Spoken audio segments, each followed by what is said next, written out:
how to turn on or off Peek at Desktop in Windows 10. Peek at Desktop might be one of the most underrated features in Windows 10. It's designed to help you multitask by giving you a quick look at your desktop without minimizing or closing anything. In this video, we'll show you exactly how to turn Peek on or off using 3 different methods. Before we begin, be sure to subscribe to Ninja One's IT Video Hub and our YouTube channel for more tech content like this. Using Taskbar settings. Just right-click the taskbar, select Taskbar Settings, and look for the toggle that says Use Peek to preview the desktop when you move your mouse to the Show Desktop button at the end of the taskbar. Turn it on or off depending on what you need.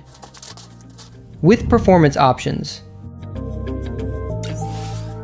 hit the Start menu and type Performance in the search bar. Select Adjust the appearance and performance of Windows. Under the Visual Effects tab, look for a checkbox labeled Enable Peek.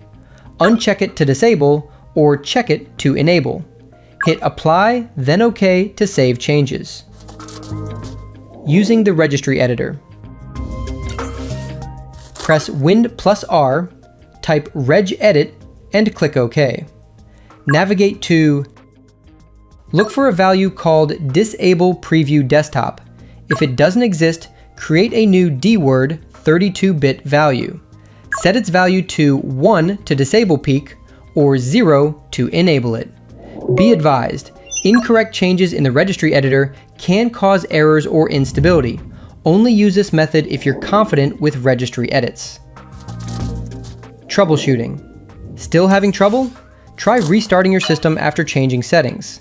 If Peek is still active after being disabled, check performance options since it may override other settings. If the taskbar option is missing, you can use performance options or the registry editor instead. If you notice performance issues after disabling Peek, try re-enabling it or restarting to resolve UI glitches. For more information, check out our official blog post on how to turn on or off Peek at Desktop in Windows 10, linked in the description below.